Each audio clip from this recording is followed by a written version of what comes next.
I'm speaking with Michael Dufort, who's going to take on Jesse Ronson for the vacant welterweight title at TKO 44. That goes September 21st. Thanks so much for doing this, Michael. Hi, I'm fine, and you? Doing very well. And before we talk about Jesse and how you think the fight will play out, I just wanted to get your reaction when you found out you're going to be fighting Jesse. I'm guessing you must have been pretty happy. He's a big name here in Canada, UFC veteran. So this is a big opportunity for you, right? Yeah, you're right. It's a huge opportunity. It's the fight I wanted. I asked it, and I asked it more than once. And Stefan Petty hasn't choice to give him to me because I perform at 170 and it goes well for me. Two big wins, and Jesse Ronson is the guy to beat for now. So beating that guy is awesome in a series, and I'm ready to take the test. So why not? I know you're probably committed to TKO, and like I said, this is for the welterweight title. But do you see this fight, Michael, as an opportunity to move to the UFC? Do you think that this win would put you on the UFC's radar? Yeah, for sure. Because Jesse Ronson must be the guy that the UFC is looking for right now. He's number one in Canada.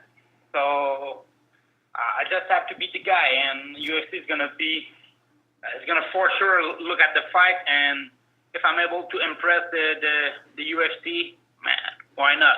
Mm-hmm. They'll not have the choice to make a sign. You know, Jesse is, I think it's safe to say, is more well known for being a striker. That's kind of where he's, had his biggest victories have come via his striking. He's out of that renowned camp in Ontario with Sean, the guys that came up under Sean Tompkins, may he rest in peace. What's your take on Jesse's abilities, and do you agree that he's a better striker than a ground artist? What's your plan for Jesse? What I agree is that I'm clearly better than him on ground, and I think I improved my game so much in on my foot, and man, it could be a surprise. I could tag him with my hand, and then I don't know, take him on the ground or just finish him and stand up. And I'm confident in my game.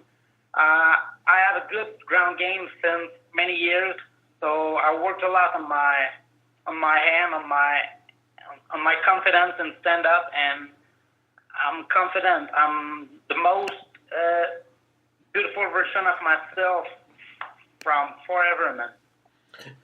I wanted to ask you about if you're feeling any pressure heading into this fight. From an outsider's perspective, we look at this. You're a French Canadian fighter. This is going to take place in Quebec City. Jesse Ronson, big UFC veteran. Like we said, this is a big opportunity for you, not only to win the title, but it could lead to a UFC call. So, how do you feel pressure, extra pressure heading into this? And if so, Michael, how do you deal with that extra pressure?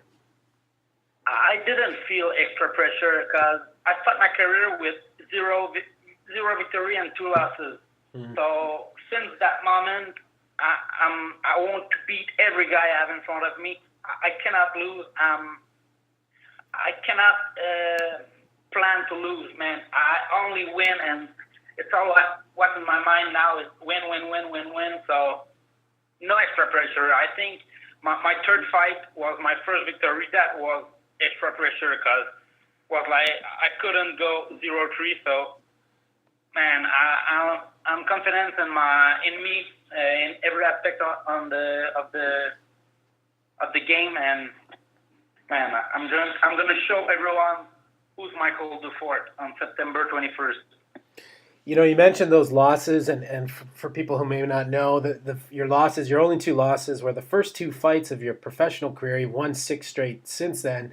What do you attribute the winning streak to, Michael? Did you change at camps? Was it just a situation of starting fighting too early, or why do you think you've turned things around? My two first losses were against a great guy, but I think it was in my beginning I was more fighting for to give a show to people. But right now I'm fighting for myself. I'm not fighting for anyone else. I'm fighting to win. I'm fighting for myself. And since I had that mentality, I start winning. So keep that mentality. I fight for myself. I take the game where I'm good, and it's good. It goes well since I'm with that mentality. Do you think moving forward, do you see yourself continuing to fight at 170 pounds, or do you think you might move down to 155?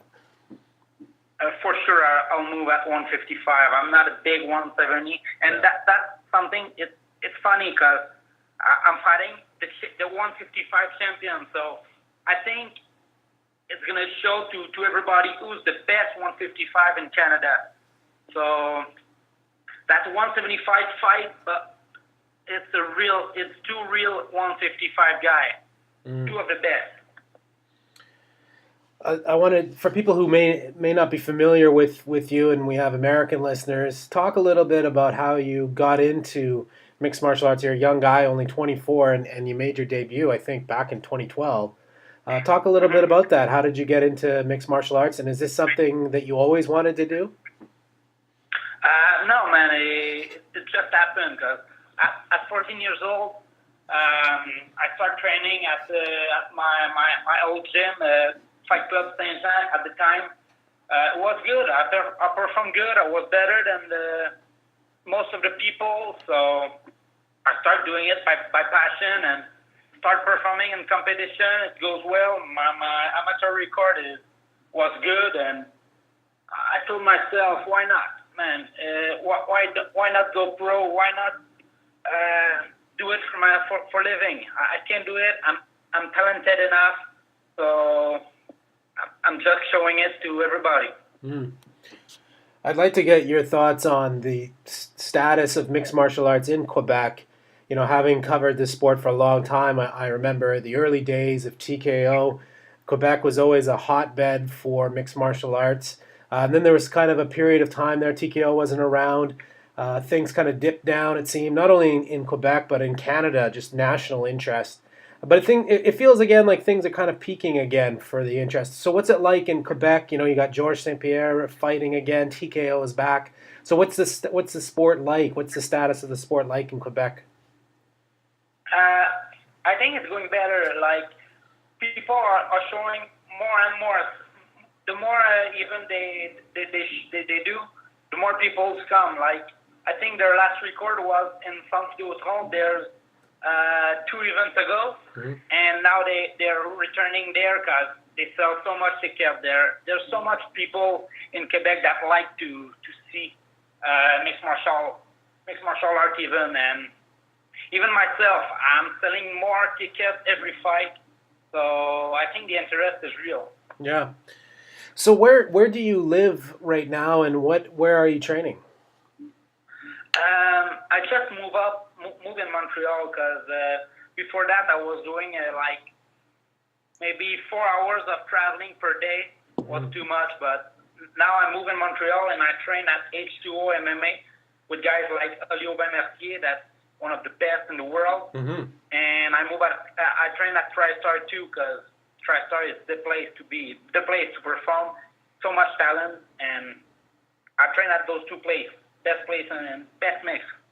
Are you able to train full time, or do you have to keep a job on the side? For this fight, I train full time. I have to because Jesse Ronson cannot be taken easily. I have to be the best version of myself. You mentioned training with Olivier. What's that like, and are you friends with him? Do you spend a lot of time with him? He seems like from the outsider's perspective, he seems like a good guy, a very charismatic guy.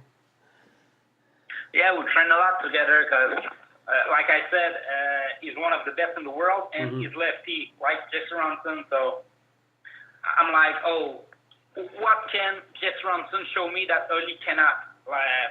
So I train with him. He's the guy. He's very nice, funny. Good friend of mine. So we train together a lot. Do you think that Olivier is probably the best known fighter right now out of Quebec, aside from, of course, from GSP? Yeah, for sure. Yeah. I didn't have another name that can come in mind when we're talking about the best guy in Quebec right now. It's clearly Olivier. Olivier is the guy, and he's going to show it in December why he's the guy. So, in terms of a prediction for this fight, Michael, how do you see it unfolding? Do you expect a 5-round war? Do you think it's going to end early? Talk a bit about that. If you look at my record, I hate going to the decision. Like, my two only losses are one split decision and one unanimous decision. So letting it in the end of judge is impossible. I hate it, and I like to finish my guy, and I cannot believe Jesse Ronson will be able to resist. He'll tap out. I guarantee you that. Yeah, there's so many interesting fights on this card, including your bout with Jesse Ronson. So, Michael, thanks so much for doing this, and best of luck at TKO 44 that goes September 21st. And also, I should add, it's on UFC Fight Pass. Any last message for your fans? Thanks, everybody, for following me. Very nice, and I love you. Love you all.